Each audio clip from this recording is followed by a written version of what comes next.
टप्पू के पापा को शक्ति देना कि पतंग का मुकाबला जीत जाए, वरना हार गए तो गधे पर बैठना पड़ेगा।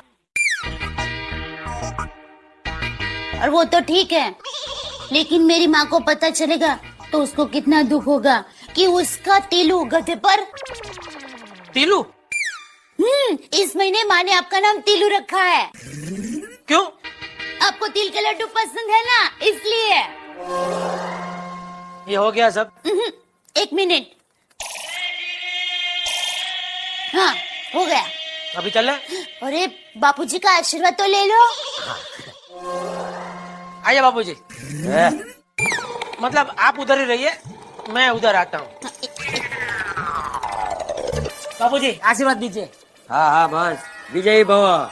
भगवान तुझे ये मुकाबला जीतने की शक्ति दे। थैंक यू बाबूजी। और अगर हार गया तो गधे पे बैठने की शक्ति दे।